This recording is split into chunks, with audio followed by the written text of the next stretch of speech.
आज Doubtnut app download करें। Doubtnut पर अपने सभी गणित, रसायन विज्ञान, भौतिक विज्ञान और जीव विज्ञान के डाउट्स का करो सफाया। बस प्रश्न की फोटो खींचो, एक ही प्रश्न को क्रॉप करो और तुरंत वीडियो सोल्यूशन पाओ। अभी डाउनलोड करें। सवाल है बच्चों के तरंग गति से आप क्या समझते हैं और इसकी मुख्य विशेषताओं का उल्लेख करें और तरंग धेर्य जो है वो आवृत्ति तथा ध्वनि की चाल के बीच संबंध स्थापित करें। ठीक है बच्चों, तो चलिए इसका उत्तर हम लोग स्टार्ट करते हैं। सबसे पहले जो है हम लोग बात करेंगे बच्चों किसके बारे में, तरंग गति के बारे में, है ना। तरंग गति क्या होती है, तो ये बच्चों विक्षोभों का एक क्या होता है बच्चों, प्रतिरूप होता है, पैटर्न होता है ना। तो विक्षोभों का प्रतिरूप यानी कि ये क्या होता है बच्चों, विक्षोभ जो कि डिस्टरबेंस होते हैं ना, विक्षोभ का प्रतिरूप जो पदार्थ या माध्यम है ना, जिस माध्यम से भी वो जा रही है वो माध्यम के अंतरण के बिना ही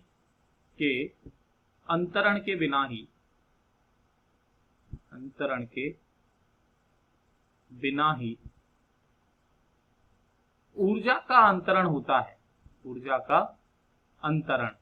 अच्छा, ये अंतरण का मतलब क्या है, गमन होता है ना, गमन होता है। इसे ही क्या बोलते हैं बच्चों, तरंग गति कहते हैं। ठीक है, तरंग गति कहते हैं। ये तो इसकी परिभाषा हो गई। ठीक है, सिंपल सी चीज, जैसे कि आप लोग सब लोग समझते ही हो तरंग क्या होती है। जैसे कि मैं आपको एक बात बताऊं, यहां से छोटा सा मैं एक नमूने के तौर पर बताना चाहूंगा क्या चीज होती है। ठीक है, जैसे कि हमने एक रस्सी को एक दीवार से बांध दिया, ठीक है। अब हमने यहां पर थोड़ा सा हलचल पैदा करी तो थोड़ी देर बाद में ये कैसी हो जाएगी, ऐसी, है ना, कुछ इस तरीके से होगी कि नहीं होगी, ऐसे करके। ठीक है, यानी कि यहां पर थोड़ी सी देर में दी है और यहां पर हमने थोड़ा सा क्या कर दिया, एनर्जी दी, और यहां से जो वो ऊर्जा है, वो तरंग जो है वो इधर की तरफ में जाने लगी। लेकिन जो माध्यम के कण है वो केवल और केवल अपनी माध्य स्थिति के ऊपर और नीचे ऐसे करके ही चल रहे थे। यानी कि क्या माध्यम के कण उठ करके यहां पर गए क्या, नहीं, माध्यम को नहीं, रस्सी के कण कभी भी तरंग गति के साथ में नहीं जाते हैं। वो केवल अपनी माध्य स्थिति के इर्द गिर्द क्या करते हैं बच्चों, ये कंपन करते रहते हैं। ठीक है, इसीलिए इसकी परिभाषा बना दी गई थी। और ये जो पैटर्न बना ना इसका, ये प्रतिरूप, ये है ना, इसको हम लोग तरंग कहते हैं।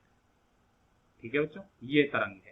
तो ये तो होगी मेरे पास में तरंग गति। अच्छा, किसी भी माध्यम के अंदर तरंग को पैदा करने के लिए प्रमुख विशेषताएं क्या होनी चाहिए, प्रमुख विशेषताएं, है ना, विशेषताएं, वो क्या क्या होना चाहिए उन माध्यम के पास में, वो होना चाहिए तो माध्यम की विशेषताएं, वो क्या होना चाहिए, ध्यान से देखिए भाई। इसकी मेन विशेषता तो क्या है, वो यही है कि यहां पर माध्यम के कण इसमें गति नहीं करते हैं, तो वो तो मैं लिखने की जरूरत नहीं है। इसके अलावा माध्यम की क्या क्या विशेषताएं होनी चाहिए, पहला, माध्यम कैसा होना चाहिए, प्रत्यास्थ होना चाहिए, माध्यम प्रत्यास्थ होना चाहिए, पहली चीज। ठीक है, और दूसरा क्या होना चाहिए, जड़त्व का गुण होना चाहिए। किसका गुण, जड़त्व का गुण भी उसके पास में होना चाहिए। तभी तो जाकर के जब ये कण ऐसे करके ऊपर जाएगा तो फिर ये वापस नीचे आएगा, तो जड़त्व के कारण ये यहां पर नहीं रुकेगा, ये फिर नीचे की तरफ में जाएगा और फिर ऐसे करके आएगा। ठीक है, तो ये जड़त्व का गुण भी होना चाहिए। तो ये तो इसकी विशेषताएं होगी। अब तीसरे नंबर पर चलते हैं, हमें तरंग धेर्य वगैरह के और इनके बीच में जो है रिश्ता निभाना है। ठीक है, बनाना है। ध्यान से देखिए, मान लेते हैं हमारे पास में जो एक तरंग होती है वो किस तरीके से होती है, ऐसे ही मैं समझाता हूं मैं आपको, है ना। जैसे कि ये मैं एक लाइन खींच लेता हूं समझाने के तौर पर।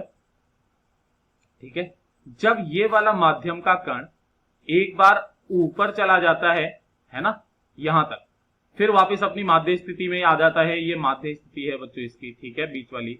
फिर ये नीचे की तरफ में अधिकतम तक जाता है, ठीक है, और फिर वापस अपनी माध्य स्थिति में आ जाता है। इतनी देर में जो तरंग है वो कहां से कहां तक चली जाती है, एक बार ऊपर तक जाता है यहां तक, फिर जब माध्य स्थिति में आता है यहां तक, फिर जब नीचे की तरफ में अधिकतम तक जाता है तब यहां तक, और फिर जब वापस माध्य स्थिति में आ जाता है तब यहां तक, ऐसे करके जाता है। ठीक है, यानी कि इसने ये जो इसके एक कंपन में मतलब कितना समय लगा, वो लगा, यानी कि समय अंतराल, ये जिसको हम लोग क्या बोलते हैं बच्चों, हाँ, आवर्तकाल, है ना। तो आवर्तकाल क्या हुआ, आवर्तकाल हो गया, मान लेते हैं हमारे पास में t।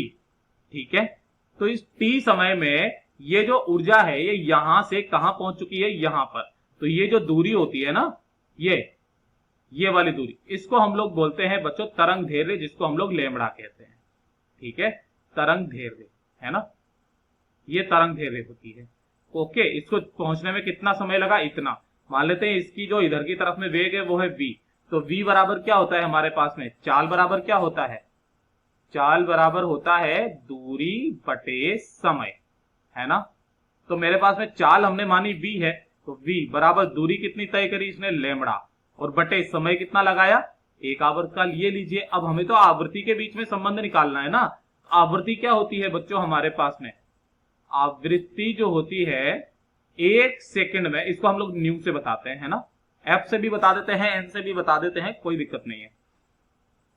1 सेकंड में कंपनों की संख्या, 1 सेकंड में कंपनों की संख्या, ये होती है बच्चों हमारे पास में क्या, आवृत्ति। तो आवृत्ति जो होती है इसका सूत्र क्या होता है, आवृत्ति जो न्यू होता है वो बराबर होता है 1/t के, यानी कि ये आवर्तकाल का व्युत्क्रम होता है।